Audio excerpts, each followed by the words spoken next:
All right, guys, this is the episode you've really been craving. We're gonna get the 71 Charger Super here to roll. Or so I hoped. I fought this car for 16 hours. I tried my best, and you guys will see everything I did right here. In this episode, stay tuned. You're gonna wanna see this one.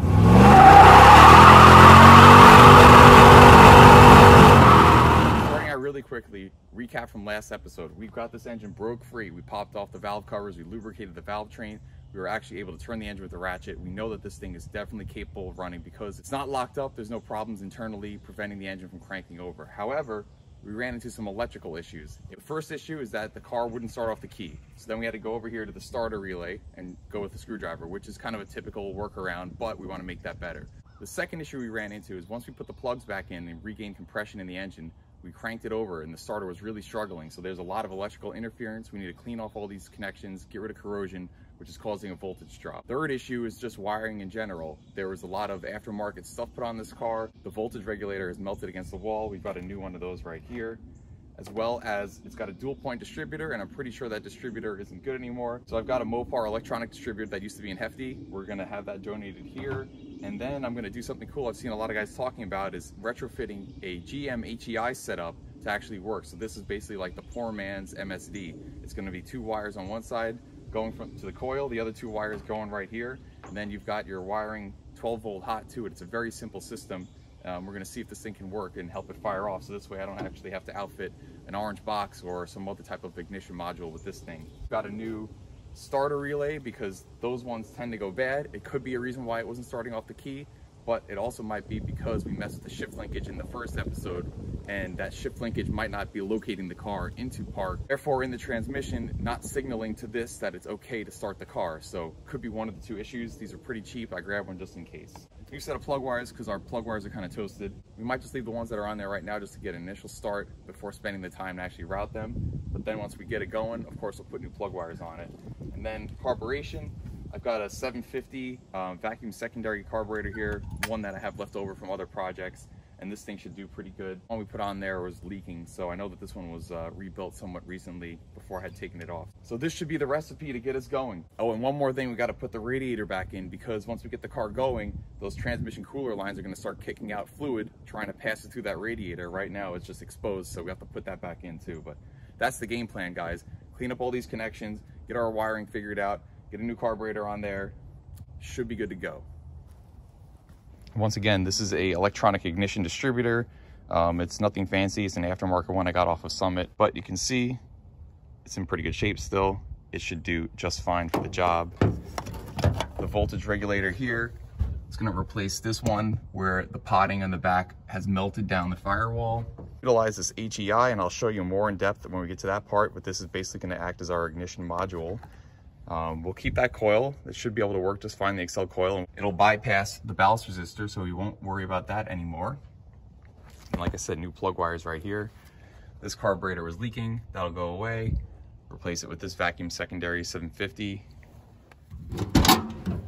I noticed I was in here recently that if I try and put the car to reverse, neutral, drive, 2, we're not getting down to 1. So our shift linkage has got to be off because I should be able to get to 1. And that could be why we're not seeing the car start with the key, because the transmission might think we're still in reverse a little bit right now. And then it's definitely not going to work if that neutral safety switch is working. So we've got to get under the car and adjust that. And then back here, corrosion like this on all these places where there should be good continuity. You need to have clean bare metal. The grounds and all electrical connections need to have clean bare metal for electron flow and continuity. So we're going to clean everything up here in the wiring system. Someone pointed out this is not an 850 that was on here as I was told, and I actually just looked up the part number. The 4777 or the 3043 comes up as this being a 650 double pumper, so thank you for that correction. One of my weird favorite things to do with older cars is to refill tires that are losing their air. So let's give this thing a little bit more life, because 5 PSI, hell no.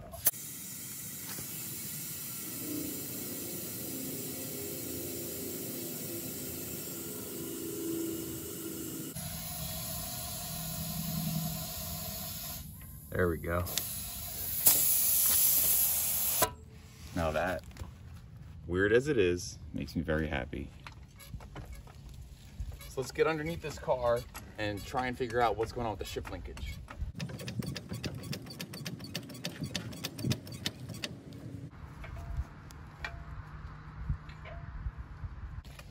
chalk the rear tire too, since we're gonna be messing with the linkage. It shouldn't roll, but you never know. So let's take a look under here.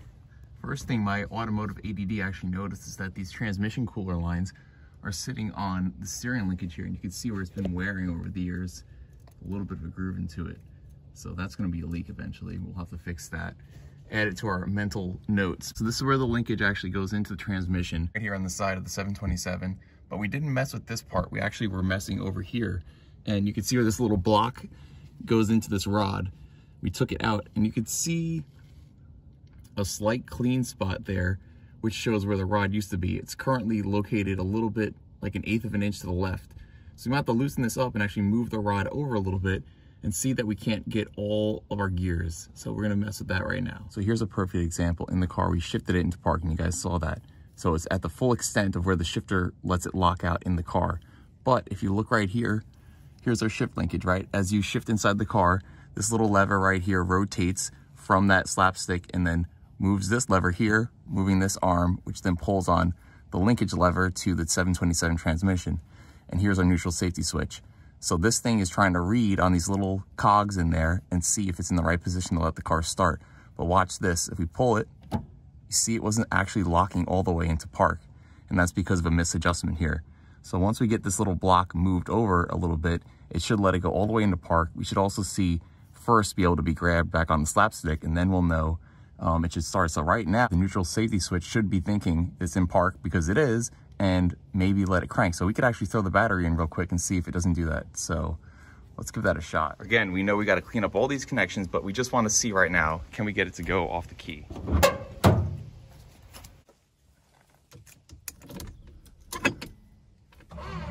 No kidding. Yes. Yes, it was the neutral safety switch. Holy crap. That is so cool. I love when like a simple solution comes out, because now we don't need to replace the starter relay. We don't have to chase down a whole bunch of other things. It was just as simple as the car didn't think it was in park because it wasn't fully in park. Oh, that's cool. Simple procedures and testing actually works out, and then you figure it out. And that's what I'm trying to do here with you guys, is be methodical about this, go step by step and not jump down to just replacing parts, because I could have just went ahead and replaced the neutral safety switch and replaced the starter relay and just thought everything else was broken. No, we'll start from the beginning. Is the car actually in park? Let's go underneath the car and verify that. We saw it wasn't actually completely in park. So that's all there is to it, guys. You just got to remain calm, be methodical, think through the process, and we're one step closer to getting this thing to run today. Once again, though, you'll notice how weak it's rolling over. So that's where we've got to do all the work we talked about with cleaning up our electrical. All this corrosion here leads to a voltage drop. Every one of these lines has to be good, clean metal, so this way you have a good connection. You can see they actually did some effort here. They soldered the copper into these connectors here going to these wires. So it looks like he did pretty good, and he insulated the wires going through this body plug that he went through, ran it under the car. But we're just gonna follow this whole line underneath the car, check for continuity, make sure there's no breaks in it, there's no places where it's broken, where it's, you know, like arcing against the body of the car, where it's got a cut in it or whatever, and it's a fully cased wire still. Clean up all these connections, clean this up, clean up all the terminals, and get back underneath here. Same thing. Clean off all of our connections in the starter relay, clean up the connections in the bulkhead connector, and then the wiring that we're going to send over to our new ignition, we'll make sure it is all clean too, and then that get us a nice speed on our cranking. So I've loosened this bolt up, and now you can see this little block right here. We're actually going to get this thing back over this way and just keep kind of messing and checking with it until we find that it's locking into all the gear selections that we want to. We're just trying to close up this gap right there. You can see I just barely inched this block forward that way.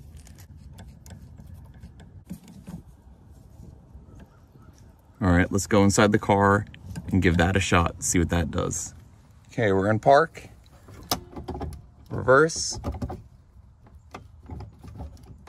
Neutral. Drive. 2. And 1. Heck yeah. Okay. 2. Drive. Neutral. Reverse, and park. And Spark. Cool. Well, not really spark just yet, but nice. Problem 1 solved. Another fun thing to point out, I think these are the factory muffler setup, because you see how they've got those little notches right there on either side, kind of give clearance along the drive shaft, those little curves on the inner sides of each of the mufflers. This might also be the original set on there, and that's gonna be really cool. There's a little bit of rust in them. I don't think they're gonna really hold the sound that well, but when we get this thing going, that'll be really freaking cool. Bring her back down.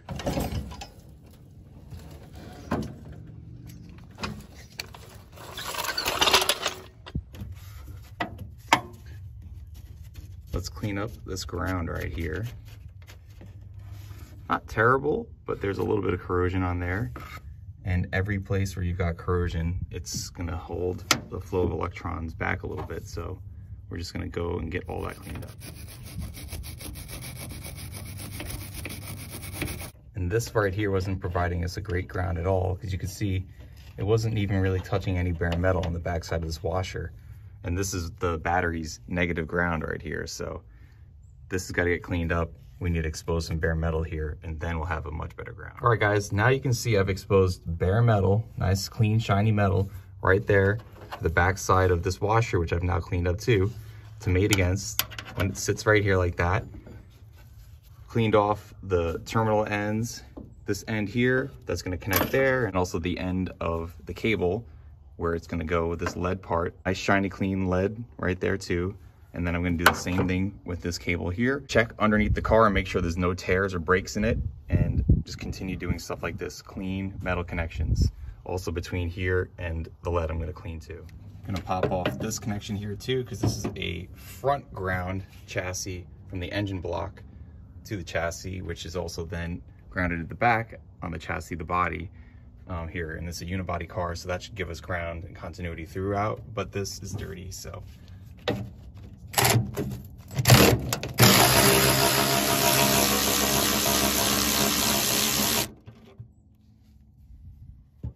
And you could see that probably wasn't doing us a whole lot of good, and I'm gonna assume the same is probably going on here.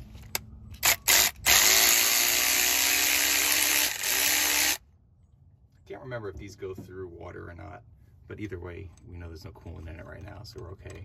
Based upon the corrosion, it might, but that definitely was not getting a good ground either. Need to clean all that. All right, now we've got bare metal here, bare metal on the body side, cleaned up the connection ends, the ends of this cable, cleaned up, looking good. Underside of this bolt where the washer will sit to the body. Okay, nice and clean. All right, we are reinstalled, looking good here, nice and clean down here. Now we're going over to the starter relay. Definitely some corrosion right there, so we're gonna pop off each one of these wires, clean up all these terminals, and then do the same thing. We don't have to worry about grounding this one, because this starter relay is grounded through the neutral safety switch, which is one of these two wires. I forget which one it is. But this wire is what grounds through the neutral safety switch when you switch it into gear, and it grounds out in the transmission. So we don't have to worry about grounding this to the body, but we do need to do it with the voltage regulator when we get to that one in a minute. I just popped off this one, which goes down to the starter, and you can see just a little bit of corrosion in here, corrosion on this line. That's all it takes. All that stuff adds up to resistance, which stops the flow of electricity from the battery. So this is what it's all about, guys. You can see I cleaned off this pole here already for the neutral safety. We're just getting through it. And same thing here on this large battery pole right here. All sorts of corrosion, just leading to a lack of continuity for our electrical system. No good. And another note, I like to keep the original stuff when I can. I know the starter regulator works because the car's cranking. The aftermarket one that I picked up probably would work. I've actually used quite a few of these from like your local parts store, but most of these things are made in China, and I'd rather keep the original stuff because the original stuff tends to last a lot better than made in China things. So I'm hoping that this voltage regulator winds up working out for us, because this one is made over there. All I had to do is just stick a little piece of sandpaper right there, clean. Get in here. clean it up. Get it nice and cleaned up.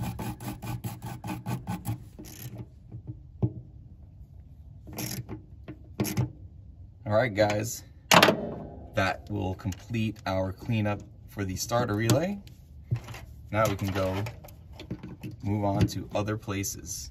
Heck yeah. Next, we're gonna get our voltage regulator replaced here because I'm pretty sure this is not gonna be functioning well anymore, being that the potting on the back side of it is melted out.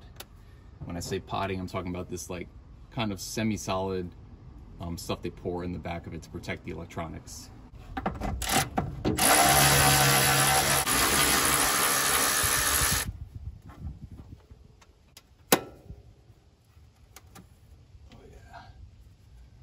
Yeah, I don't know if that's gonna really be helping us get the job solved, so we're gonna get rid of that. New voltage regulator, new and old. And we'll make sure we clean up right here where this is gonna ground against the body as well. Going just like that.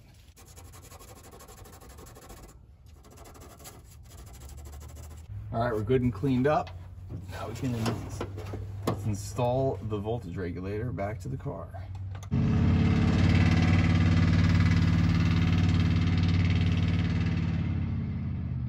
Hopefully this car sounds better than that thing.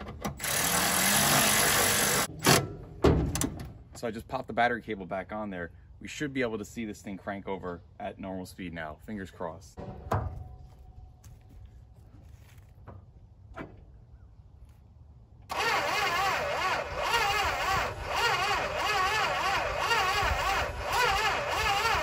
It's definitely faster. It's still a little bit slow, but that could be enough to get us cranking. We didn't pull the wires off of the starter. We can do those and clean those up and check the ones going through the firewall in the bulkhead connector. But those last two spots, everything else is clean, so that should be giving us enough voltage here to get this thing cranking. So of course, some of the hardest wires to get to, the starter wires, are gonna be a problem here. The lower wire on the starter solenoid, that black one, I notice is super loose. So that connection is definitely bad. And the upper ones, there could definitely be something going on there. So I need to take a minute to contort myself into getting all this stuff taken apart around these long tube headers and clean it up. Just pulled off that nut. Surprisingly, it was actually really clean where it was contacting the wires, and ratcheting wrenches are definitely your friend in a situation like that. So you can see we're actually not too bad there, but like I said, the black wiring underneath it, see how I can move the black wire like that? The nut that's on there isn't holding it anymore, so we need to fix that. The other nice part about doing this, it affords me the opportunity to relocate the way this wiring goes. And I don't really like the look of this plastic kind of corrugated loom. I'll eventually replace that, but just the way that this is going here, I don't quite like it. And you can see that it had melted on the headers. So anything you get around headers, you need to always make sure it's not sitting and touching and gonna be burning. So having this off gives me this chance right now to clean this up. So this big cable is the one that's running from the back of the car, the back of the battery. You can see that wasn't really doing the best service for us right there. Pretty dirty. The red wire was on this upper larger pole for the starter, which is all gunked up. And you can see how loose that black wire is in the bottom. Moving around like that, it's no good. Getting off that little lower nut. I'm gonna try not to lose it in the dirt beneath me, but that's probably not gonna be what happens. Nut that's holding that black wire, I'm just getting that off. And then we can clean up all that gunkiness, which is definitely causing an issue. Can I get it with some needle nose? Oh, nice. Didn't lose it. Okay, we've got our little guy. Let's clean all this up. All this grease and dirtiness is just hurting our flow. We can even spin over here to our little clean off station. Looky there, nice. I said this wiring here, looks like this loom got melted at some point, but it actually didn't get the main wiring, which is good and what we wouldn't want to happen. So get all this junk out of the way for now. This is a piece I had found too. That's no good. That's why you got to keep your stuff away from your headers. Be very aware. And obviously, see how dirty this is? This is just filthy. Not making good continuity there at all.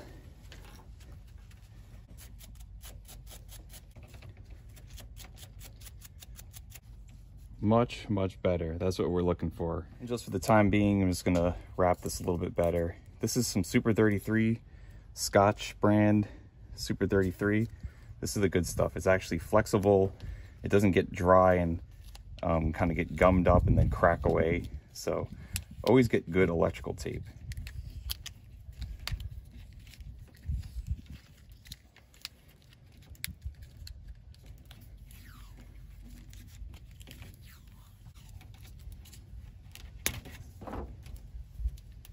Superior insulation. Since it's kind of oily, a little bit oily down there, I'm gonna clean it off first with some carb cleaner, and then I'll get the metal clean.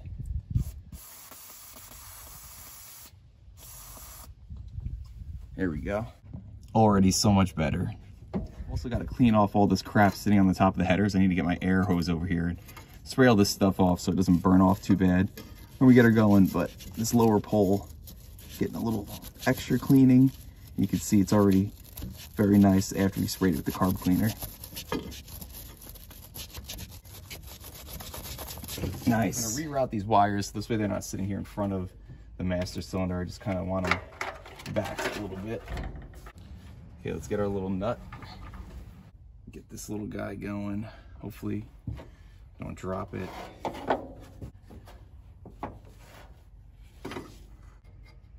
Nice. Heck yeah. Definitely gonna feel this in the lower back on Monday. All right, that was a beast. That ate up like 45 minutes, but we have now got the starter and everything going to it nice and clean, good connections, nothing loose. Hell yeah. So let's give it another shot and see now if it'll crank a little bit faster. I don't know if I mentioned before, I've also got my battery tender here, giving the battery extra power, so this way every time we crank on it, we're not draining it. So let's see what we do here.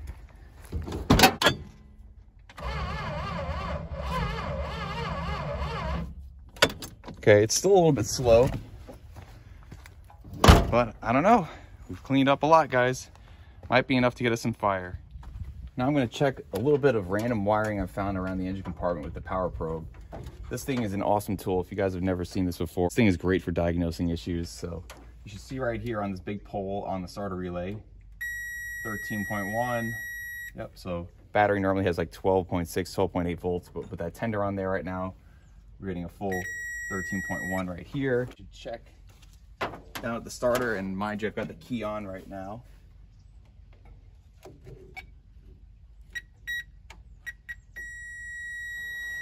I'm getting 13.1 volts also down at the starter. So we know we're getting full juice there. Random wires. Dead. Not doing anything. They come from the interior. Yeah, I'm not even getting a reading here. So something like this, I could easily trace back to the interior and get rid of. But for right now, we'll just remember that these are dead. They're not doing anything unuseful to us. Because what I don't want is old wires that are alive when you hit the key on to be sparking and arcing against stuff, tucked away in places that you don't even realize when you go to run the car. So over here on the coil, getting 11.8 volts, which is a little bit lower than we want to be seeing.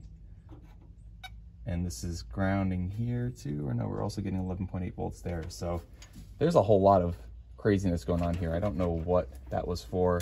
And there's another ballast resistor that's here too, which I don't think should have been there. There's one over here on the firewall, which I think is the original position. I don't know if they added this one when they were figuring this out here, but I've got to unscrew this really quick. Then we can pop out this distributor and show you guys what I was going to do with that poor man's MSD. I've also found some extra wiring over here, which is coming off of a little harness back behind the alternator, and it looks like none of this stuff is actually doing anything anymore. So I'm just going to get rid of all the wiring that doesn't belong. Yeah, got nothing here. So this is all dead, so we can make that go away too. We're going to go from this. All right, so I've simplified the wiring over here. One of these two wires coming from the firewall has got to be the signal for the tachometer, which is just going to the negative side here at this coil. And then this little black thing here on the side, I'm not sure what this is, but this is wired up to the coil previously, so it must be some part of it. I don't know if it's intended to be or not.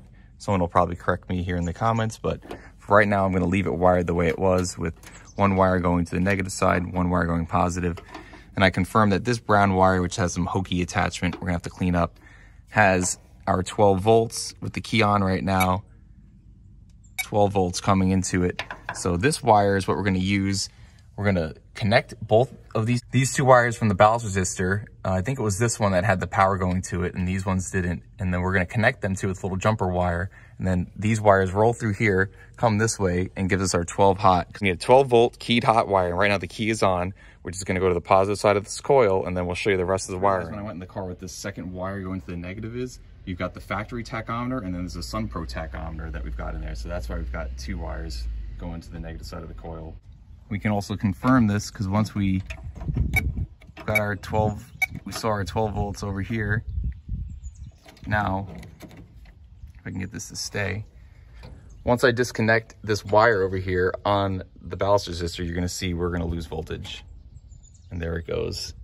So it's these two wires here that have to create continuity to then send this way through here, going across to energize the coil. Okay, I just made a little jumper wire, nothing fancy. I'll come back later and protect this. For now, we can just snap this in here. That's one side of the spade connector to the other side. Now we're connected there. We should see again. Got to turn the key on first. And now we should see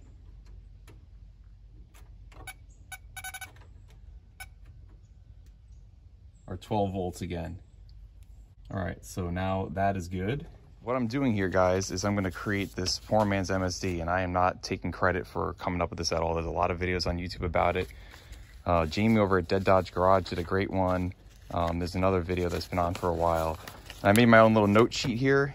Basically, it's very simple. You've got your positive wire, which is keyed hot, 12 volts, which we just found over there, right? That wire, when we turn that key on, is sending 12 volts down that little wiring harness right over there to the coil. So that's your 12 volt hot going from the wiring harness when you key on to the coil. Then you have to just run a wire from the positive side of the coil over to this module up here on this top left pin, and I'll show you how to orient it.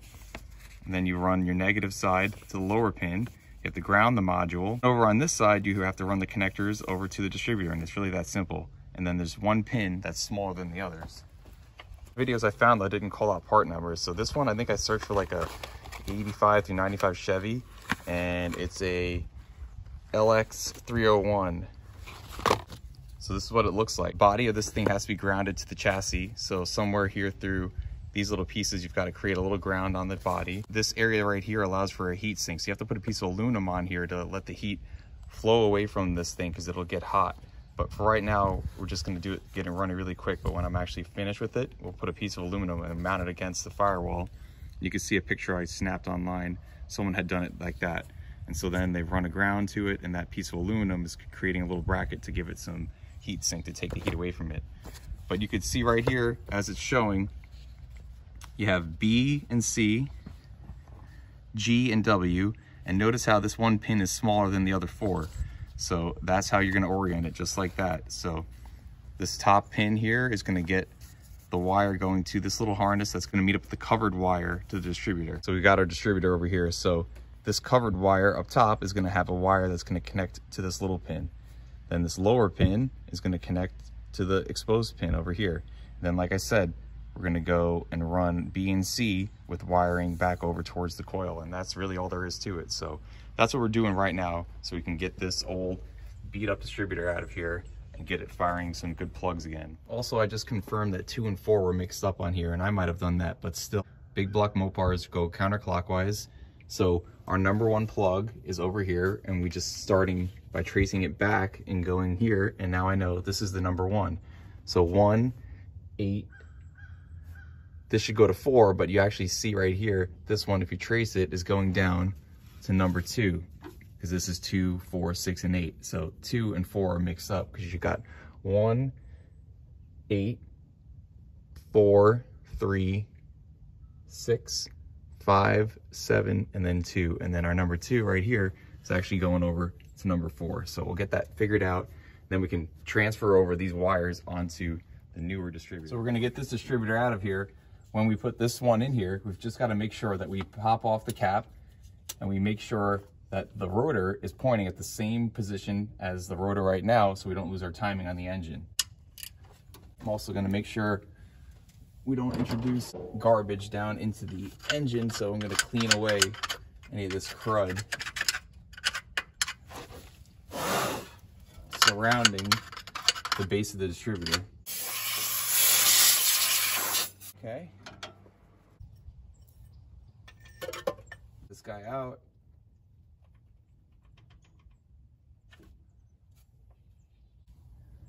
Old distributor is out, and we just need to get this new one put back in the same way. And you can see the height of the distributor was a little bit taller, but we're reaching down the same that way, so we should be good to go. And just to show you guys, there's that little keyed area on the oil pump drive that you could see. You can see the little spiral cut there on the cam, which is going to meet up with that gear, and it spins the oil pump and also the distributor at the same time. So now we're going to put this guy in with our rotor facing just like that. And we're going to line up our little key right here so it can line up right down and mate into the engine block. Okay, like that. Okay, now we're seated down there. You can see as I rotate the housing of the distributor, the housing moves, which will give us our timing adjustment, but the rotor is not moving because that shaft is locked in with that key right now, so it cannot move. So here's our initial kind of location. The rotor position wound up slightly different. I'm guessing just because of the way that this was keyed to this rotor on here. So we might have to mess with timing. And since the rotor didn't quite line up the same way, I don't want to get this out of timing. So this didn't move yet. And I remember that we were pointing here on our rotor to this little knob. So I can take it back to the cap, put it underneath, line it up the way it was. And now I can see that as I pull it away, this shiny part of the rotor tip is pointing in between what number 2 and number 1's plug was. See, just like that. It's a little bit closer to 1. So it was just coming around to fire number 1. So I'm gonna make sure that where I set the wires now on the new cap on this one, that now number 1's plug wire is gonna be a little bit more over here versus over here on this cap's orientation. You can wire the plug wires to be any arrangement around here as long as it goes in the firing order. You could put number 1 over here, number 1 over there. You just gotta follow that counterclockwise circle of your firing order. So I'll just make sure that number 1 is gonna line up somewhere over here now, because if I did it the same orientation it was on this cap, number 1 would be over here, we'd be way out of time. Initial snug on this thing too. Just snug. Okay, kind of in the middle of its rotation there for adjustment, right? And since it goes counterclockwise, as you rotate it clockwise, you're going to advance the timing. The rotor's going this way, and the distributor body, as you rotate it clockwise, is meeting at that point faster or sooner. So clockwise will advance your timing, and then if you pull the distributor body and rotate it this way, counterclockwise away from that rotor, it's got to chase it more, and it's going to retard the timing. So we typically want to see in advance, give ourselves room to be able to go clockwise. So we'll start out with it more over in this side. The rotor is pointing pretty much lined up with that little tab right here that locks in the cap. So as we put the cap down, we can put the cap on it, and you can see it lines up. So it's kind of like just was before, where we had number 1 here and number 2 there. So we're going to call this one number 1. 1, 8, 4, 3, 6, 5, 7, and 2, and go around like that. These wires are kind of shot. I've got a whole new box, new wires to go on it, but I'm just not going to take the time to do that right now. Well, why not, motherfucker? Are they ready to go? I think they are.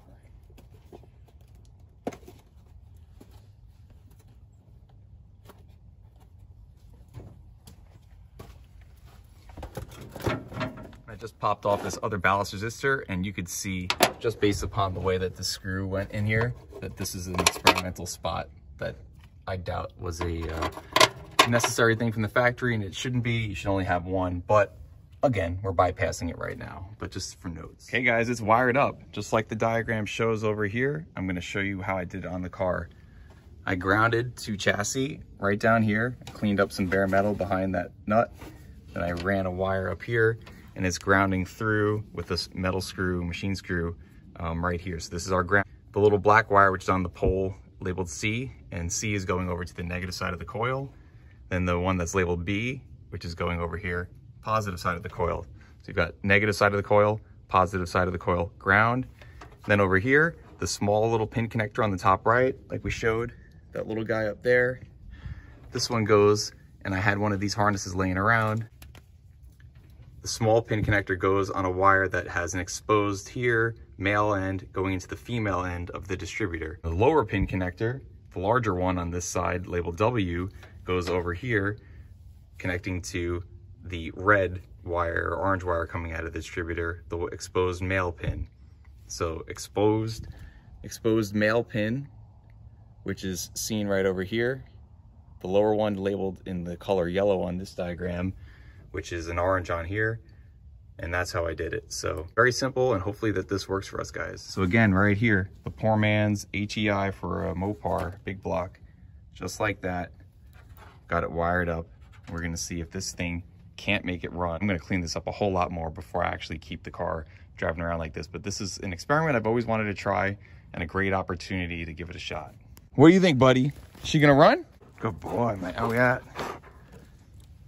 Don't drink the gas. What do you think, buddy? She's gonna be a runner? Yeah, I think so too. About to find out. Fingers crossed, guys, we can see this thing run for the first time in 33 plus years. We should be able to see arcing coming out of this spark plug, grounding off over here or someplace on the engine. I'm gonna do that just by cranking over the car real quick with the screwdriver before we go and do it with the key in the car. So let's see if we don't see a little spark shooting out of it. Once again, sorry for the bad camera angle, guys. I try my best, but I get caught up. I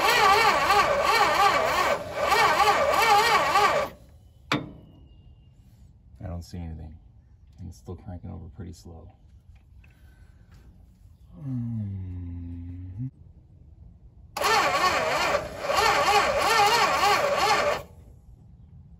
not seeing spark coming from the coil wire to the distributor. Could be a coil issue. We can go grab another coil really quick and give that a shot. Yeah, let's grab another coil. Let's see if this old MSD Blaster 2 doesn't do the job. To this coil, which I know that had been working in the past. Go ahead and just put it right there and crank and see if we don't get some arcing coming out right here. Turn the light off.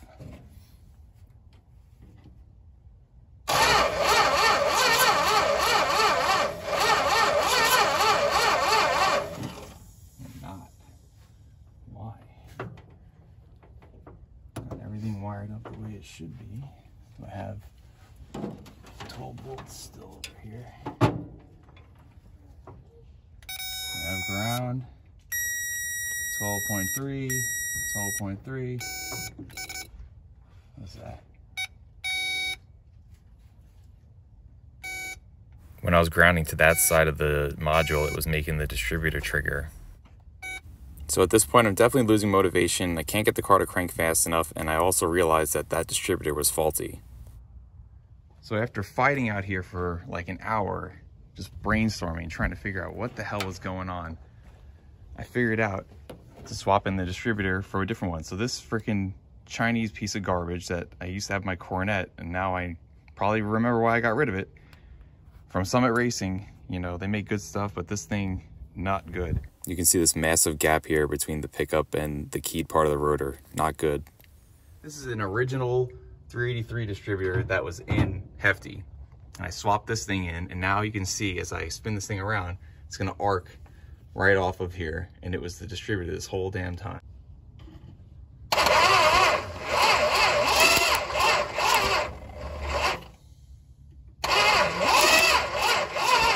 that? Boot isn't protecting because you saw it arc down here too. But we have spark now. But the only other issue is it's still cranking really slow. So I don't know if I partially hydrolock this thing. I'm gonna have to crack some plugs free and spin it over a little bit more. But we might be able to get it to fire tonight just after all. Thinking hydrolocking from when I filled the cylinders with Marvell in the last episode. All right, guys, so we got this new distributor in here, an old one, but it's new to this car, working. I can't believe it took me that long to figure this out, but this is kind of the game, right? You just figure it out as you go. You'll watch now as I spin the car over. I pulled out the spark plugs to also help free it up. I'm maybe hydrolocking it a little bit. I don't know why it's so hard to start with the starter still after cleaning up all those connections. It should be good, but we'll hold that for a second. You'll see this spark from here jump across to this tie down. Watch this.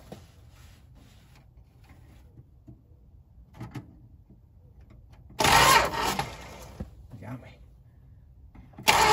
Ooh, got me again. Okay, here we go. Oh, my Lord. 12 volts through the body. Feels great.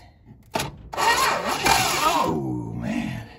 So just to be sure, I pulled some spark plugs, which decreased compression, and we could see it was sparking. Hell yeah. Now we know we got spark. All right, guys, we're gonna attempt to fire this thing off. It's spinning a little bit faster, but still not quite as fast as I want. But this coil wire is not insulating well enough, so I'm gonna pull this one off here, swap in a different one. Because that boot was not insulating. That's why I was getting zapped before. This Excel coil might actually still be good, but for now I've still got this MSD hooked up. I'm just gonna give it a shot with that one. Okay, we're on there. Coil's there, shouldn't fall over. Nothing here, there's no wiring that can get caught up. Even though there's only one pulley going right now. We know we have spark, we should be able to get this thing fired off. Let's see what we can do.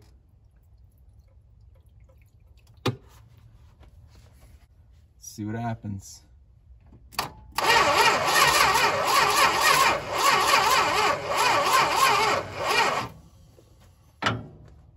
It's a little bit faster. Definitely a little bit faster on the crank.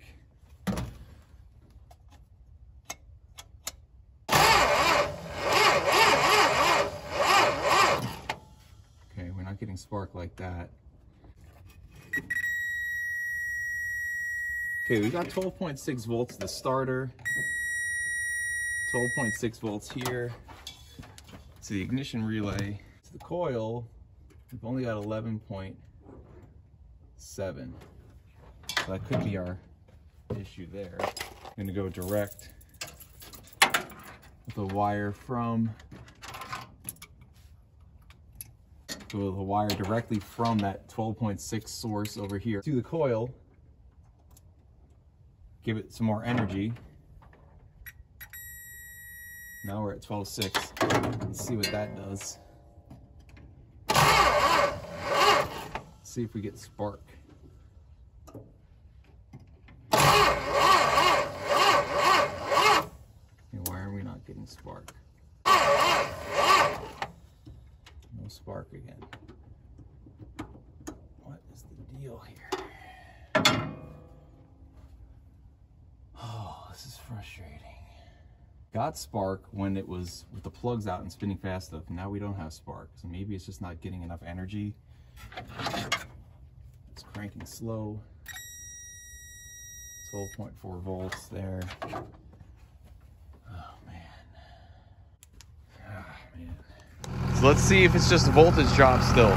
Got my Cummins hooked up. This truck has 2 batteries. It's got plenty of juice. Charging here to the battery. Now we're at 13 volts. Come up here.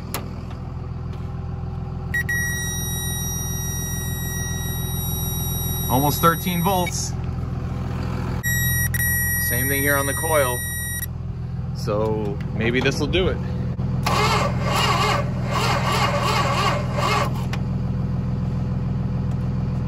See some sparking.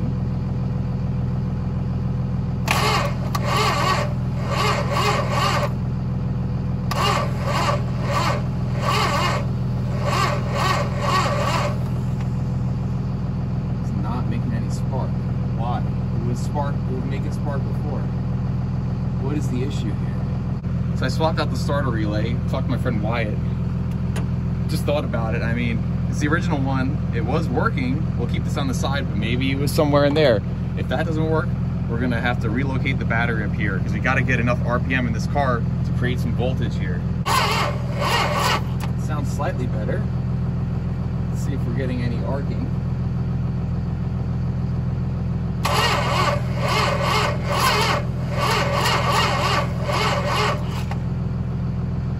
Still got no spark. What the heck? Okay, so I pulled one plug just to see what happens here if we can't get any arcing again. Yeah, okay. So it just sparked there twice. So I need to relocate this battery, I guess. I don't understand it. I cleaned up everything. It should be fine, but I'm at a loss here. The car needs more RPM to create spark, and it's cranking so slow. So maybe relocating the battery, and if not, then the starter must be crap. I don't understand, because usually starters either work or they don't. It's cranking full speed when the plugs are out, but once we get the plugs in, it has compression. It's really weak. And if we got to pull the starter, that's a nightmare. With these long tube headers and the factory starter, it's going to be a whole weekend event. So let's hope this works. All right, just like requested, the battery has been relocated. So now I've got a ground not only going from down there over to the block here, but then the same ground sharing from the block to the body, which will ground onto the battery. And this positive cable coming off of the starter. It's a lot easier when you remove the number 7 spark plug, by the way. It's got a new line right here, and then this is gonna go right here to that. So we can eliminate that as a voltage drop issue, and hopefully we get enough cranking speed so now we can actually see some spark and start this thing. Okay, made it fit. So we are grounded now. We've got our positive hooked up here. Let's see with the power probe, make sure we've got all of our things doing what they should be doing. Power probe says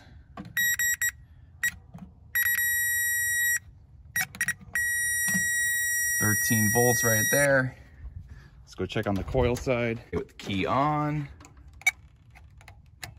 we've got 12.3 volts. Let's just go ahead and give ourselves extra juice. And we will jump the 13 volts coming right off of that stud. Make sure nothing's gonna get caught in that fan belt. And we're right back over here. 12.7, okay. All right, guys, fingers crossed again. I don't even know what to think at this point. Let's see if we don't get some sparking. Well, it should crank fast, right? That's what we should be seeing. So let's see.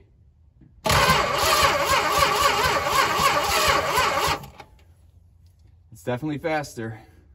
I'll give you guys that. It is definitely faster. Let's see if we got spark.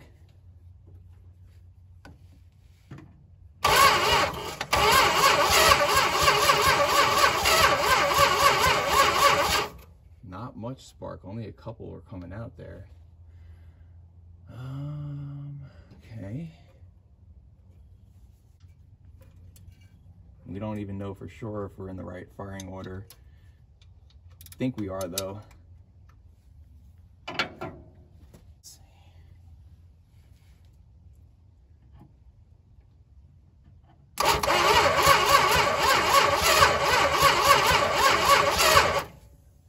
You hear every time the engine gets lightens up, it sparks. So at this point, I start trying to mess with the timing to see if maybe it's a little bit of time by rotating the distributor one way or the other to try and get more sparking. How about this? More sparking. Okay.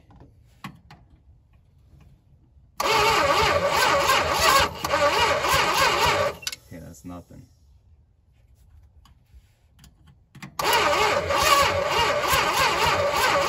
Okay, that's something right there. Let's give that a shot.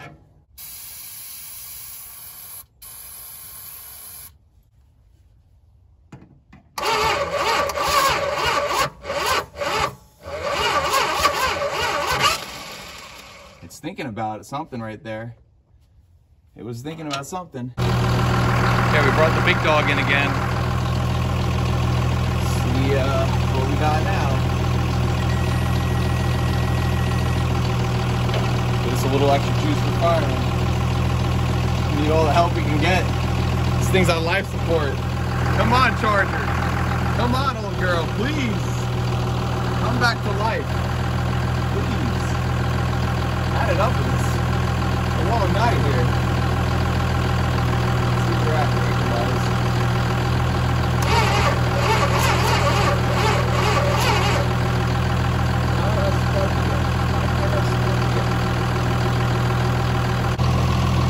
Okay, I'm gonna check firing order, pull the valve cover off. We're gonna wait and see, get to number 1 and make sure we've got the right firing order on here. Okay, and number 1 intake is opening. So we should be on cylinder number 1 right now, and then our number 1 plug.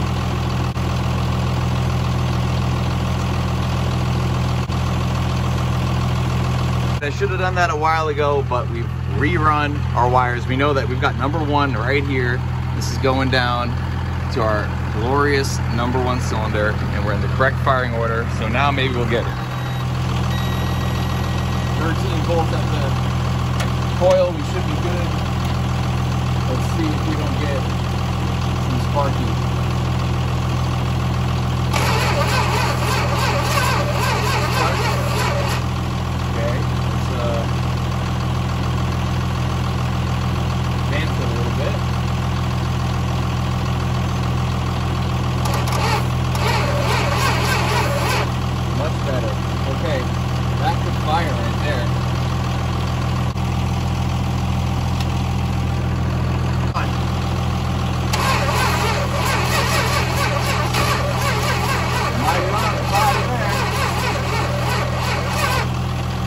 Thought about it.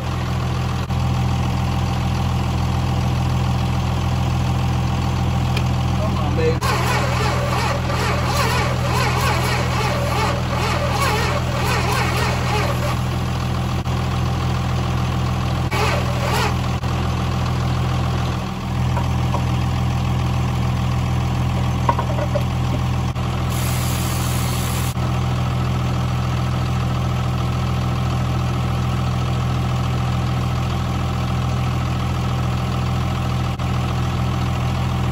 Put the Excel coil back together. Maybe this will give us some luck. I don't know, guys.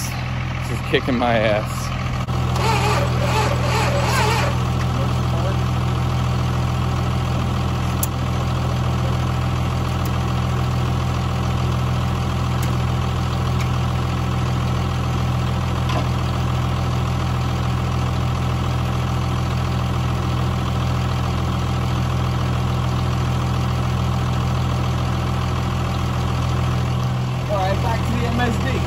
Because we had a little better success with this thing before.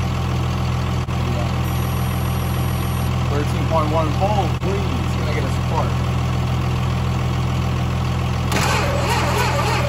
Okay, we got a spark.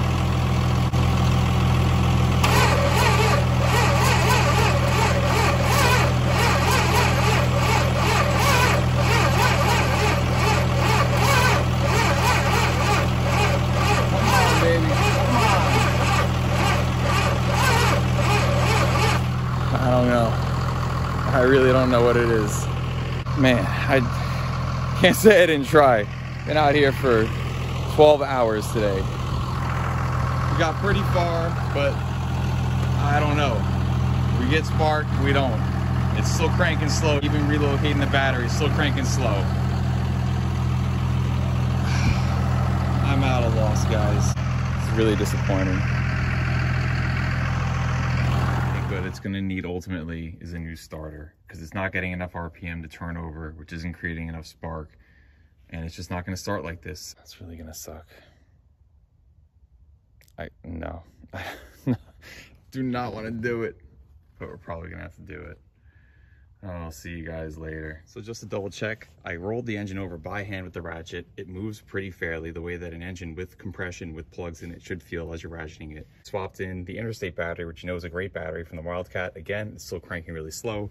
This one's still cranking really slow. So it's got to be the starter. So we're gonna have to pull this freaking thing out and swap it. I definitely fought my hardest on this one, you guys, but I'm not giving up. This next episode coming up, you will see me replace the starter and we should be able to get it cranking. I called over to Pertronics and I spoke with a gentleman named Andy, and he stated a distributor does not need to spin at a certain speed to discharge spark. So we can take that out of the equation. There's got to be something else causing a voltage issue. So we'll figure all that out and troubleshoot more in the next episode.